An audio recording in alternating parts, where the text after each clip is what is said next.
Miracle ഫ്രൂട്ടിനെ എങ്ങനെ നടാമെന്നുള്ളതാണ് നമ്മളിന്ന് നോക്കുന്നത്.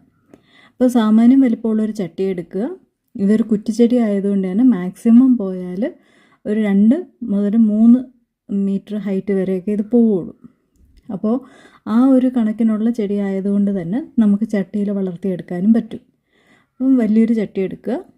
അതിലേക്ക് മണ്ണ് ആദ്യം നമ്മൾ ആ ഓട്ടയുണ്ടല്ലോ, ചട്ടിയിലെ ഓട്ട കുറച്ച് കല്ലുകൾ വെച്ചിട്ട് അവിടെ ഒന്ന് കവർ ചെയ്യണം. ആ ഏരിയ മൊത്തം ഒന്ന് കവർ ചെയ്യണം. അപ്പം ഈ മണ്ണ് ഒന്നും ഒലിച്ച് വെളിയിലോട്ട് പോവില്ല. അത് കഴിഞ്ഞിട്ട് നമുക്ക് 1-2 തൊണ്ട് മലർത്തി അടുക്കി കൊടുക്കാം. അത് കഴിഞ്ഞിട്ട് കുറച്ച് മണ്ണിട്ടിട്ട് പിന്നെ ഇടുന്നത് ചാണകപ്പൊടിയാണ്. അപ്പോൾ ചാണകപ്പൊടി ഇട്ടിട്ട് പിന്നെ വീണ്ടും ഒരു ലെയർ കൂടെ മണ്ണിട്ടതിന് ശേഷം നമ്മളെ പോളി ബാഗിലുള്ള ഈ മിറാക്കിൾ ഫ്രൂട്ടിൻ്റെ തൈ അത് ഇങ്ങനെ കവറൊക്കെ മാറ്റിയിട്ട്